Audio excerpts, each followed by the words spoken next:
যদি কেউ সম্মান দেয় তাহলে আপনার সম্মান গ্রহণ করা উচিত। আমাকে যে সম্মানিত করবে আমি অবশ্যই তাদের প্রতি কৃতজ্ঞ থাকব এবং সম্মানিত বোধ করব।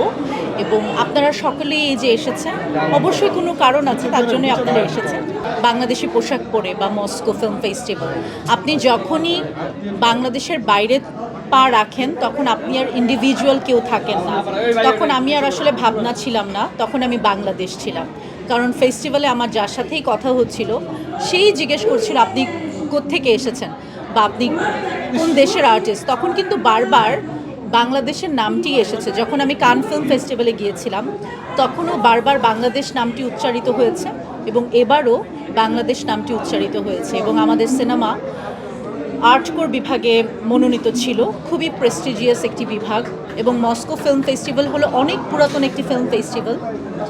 সো খুব স্বাভাবিকভাবেই একজন শিল্পী হিসাবে আপনার কাজ যদি দেশের বাইরে থাকে তখন তো আপনি অবশ্যই অনেক সম্মানিত বোধ করবেন। আর এরকম বড় বড় প্ল্যাটফর্মে অবশ্যই আমি আমার দেশের কাপড়ই পরবো, আমি আমার দেশের সংস্কৃতিকেই তুলে ধরবো, এটাই খুব স্বাভাবিক।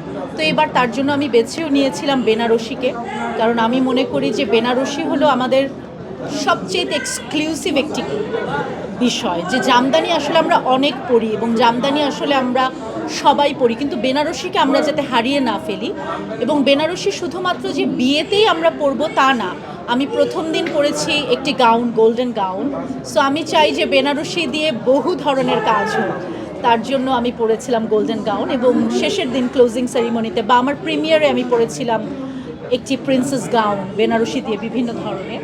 আর শেষের দিন তো সবুজ বেনারসি পরেছি, কারণ রেড কার্পেটের সবুজ বেনারসি আমার মনে হয়েছে, আমার মাথায় ছিল জাতীয় পতাকা আমার এবং আমার ডিজাইনারের। সো চেষ্টা করেছি দেশকে রিপ্রেজেন্ট করতে।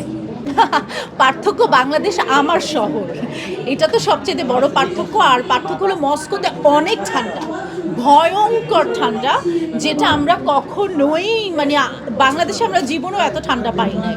তো আমার তো হাত পা কাঁপাকাঁপির অবস্থা ছিল, আমার হাত একদম পুরো অন্যরকম হয়ে যাচ্ছিল, মানে এত ঠান্ডা, খুবই ঠান্ডা। এটা সবচেয়ে বড় পার্থক্য।